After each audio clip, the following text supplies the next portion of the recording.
আরজিকরের মহিলা ডাক্তারের উপর যৌন নির্যাতন এবং তাকে খুন করার চেষ্টা, সমস্ত প্রমাণ লোপাট করার অপচেষ্টা, তার বিরুদ্ধে পশ্চিমবাংলার সহ দেশের এবং দেশের বাইরেও চিকিৎসক সমাজ সহ মহিলা এবং জনসাধারণ যে প্রতিবাদ জ্ঞাপন করেছেন এবং সমবেত প্রতিবাদের দলমত নির্বিশেষে 14ই আগস্ট রাত্রিরে যখন সমবেত হয়েছেন, রাস্তাকে প্লাবিত করেছেন, ঠিক সেই সময়ে আরজিকরের এমার্জেন্সিতে যে ধরনের নৃশংস হত্যা হামলা হয়েছে, রোগীদের বেড ভেঙে দেওয়া হয়েছে, অক্সিজেন সাপ্লাই বন্ধ করে দেওয়ার চেষ্টা হয়েছে এবং যারা প্রতিবাদ করছিলেন তাদের ধর্ণামঞ্চের উপর আক্রমণ চালানো হয়েছে, তার বিরুদ্ধে আমরা 14ই আগস্ট রাত্রিরেই তৎক্ষণাৎ একদিনের মধ্যেই জনসাধারণের কাছে আবেদন করি তাদের প্রতিবাদে নিজ নিজ ক্ষেত্রে তারা যাতে সাধারণ ধর্মঘট পালন করেন।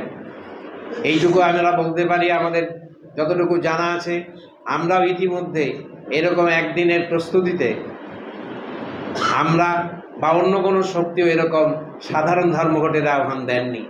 আবার 15ই আগস্ট ছিলেন সমস্ত অফিস থেকে শুরু করে বহু জায়গায় বন্ধ, ফলে আমাদের কর্মীরা যেমন প্রচার করেছে তেমনি সংবাদ মাধ্যমের মধ্য দিয়ে জনসাধারণের কাছে যতটা গিয়েছে, প্রশাসনের যে হুমকি, সরকারের তরফ থেকে যে হুমকি, শাসক দলের তরফ থেকে যে হুমকি, তা সত্ত্বেও জনসাধারণ যেখানে যতটা সংগঠিত হয়ে এই বন্ধে এবং সাধারণ ধর্মঘটে সামিল হয়েছে, আমরা তার জন্য জনসাধারণকে অভিনন্দন জানাই।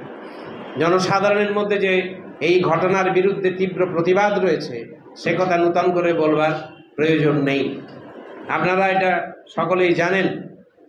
আজকে যে পুলিশ ছিল নিষ্ক্রিয়, যে পুলিশ হামলার সময় চুপচাপ ছিল, যে পুলিশ প্রমাণ লোপাটের জন্য সরকারের পুলিশ এবং প্রশাসন যুক্ত ছিল, আজকে সাধারণ মানুষের এই প্রতিবাদ, সেই সময়ে পুলিশ অতি সক্রিয় হয়ে আমাদের যারা প্রতিবাদ করেছেন, কোচবিহার থেকে শুরু করে দক্ষিণ 24 পরগনা, উত্তর 24 পরগনা, মেদিনীপুর, কলকাতার বিভিন্ন জায়গায় যেভাবে মহিলাদের পুরুষ পুলিশ টেনে নিয়ে গিয়েছে, চুলের মুঠি ধরে নির্যাতন করেছে, হাত পা ধরে যেভাবে তুলছে, সেখানে পুলিশের অতি সক্রিয় ভূমিকা, আমরা তার তীব্র প্রতিবাদ করি।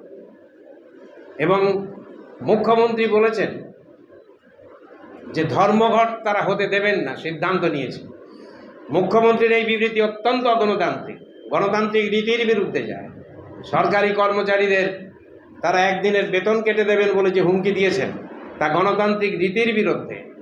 এরকম ঘটনা আমরা তীব্র প্রতিবাদ করি এবং আগামীকাল আমরা সারা রাজ্য জুড়ে প্রতিবাদ দিবসের আহ্বান জানিয়েছি। অতি সত্বর দোষীদেরকে চিহ্নিত করতে হবে, তাদের কঠোরতম শাস্তি দিতে হবে, কোনোভাবেই তাদেরকে আড়াল করা চলবে না।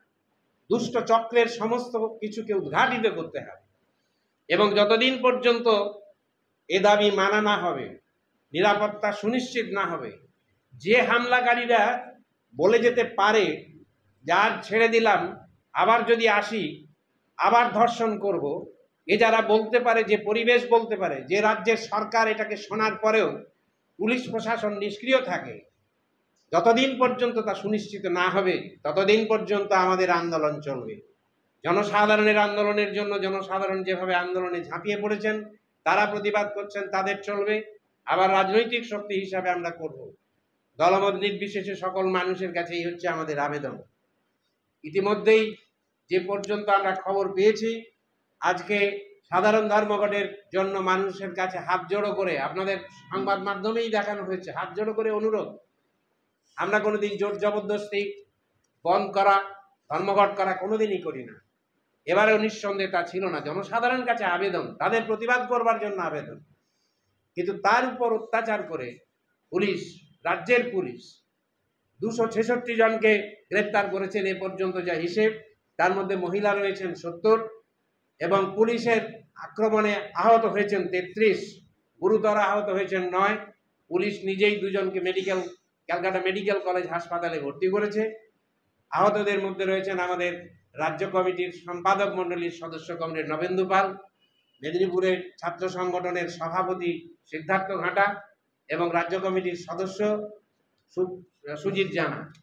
আমরা আগামী কাল যে প্রতিবাদ দিবস আহ্বান করেছি তাতে সকল মানুষকে যেমন সামিল হওয়ার জন্য আবেদন করব।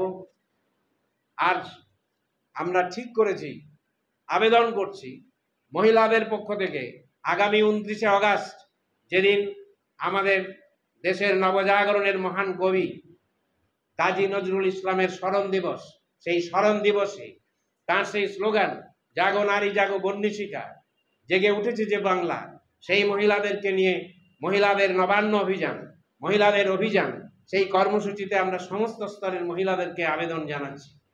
সাথে সাথে আমরা আঞ্চলিক স্তরে যেখানে যত নাগরিক রয়েছেন মহিলা সহ তাদের সকলকে তাদের নিজস্ব সংগঠন দলমত নির্বিশেষে এই ধরনের পরিবেশের বিরুদ্ধে যাতে সেই আন্দোলন প্রতিবাদকে সংগঠিত করা যায়, সেখানে কোনো দলীয় পতাকার প্রয়োজন নেই। মানুষের সেই সংগ্রামের হাতিয়ার, মানুষের সংগ্রাম কমিটি, তাদের নিজস্ব সংগঠিত হওয়ার জন্য তাদের সকলের কাছে আমরা আবেদন জানাচ্ছি। আজকে জনসাধারণকে এই অভিনন্দন জানানোর সাথে সাথে আগামী দিনের এই আন্দোলন যে আমাদের চলতে থাকবে, যতদিন পর্যন্ত দাবি না মানা হবে, নিরাপত্তা সুনিশ্চিত না হবে, ততদিন পর্যন্ত এই আন্দোলন চলতে থাকবে। এবং সরকারের এই যে নৃশংসতা এবং যুক্ত হয়ে থাকা দুষ্টচক্র, হাসপাতালে হাসপাতালে যে দুষ্টচক্র গড়ে উঠেছে, একথা অজানা নয়, শাসক দলের কোনো নেতার অজানা নয়।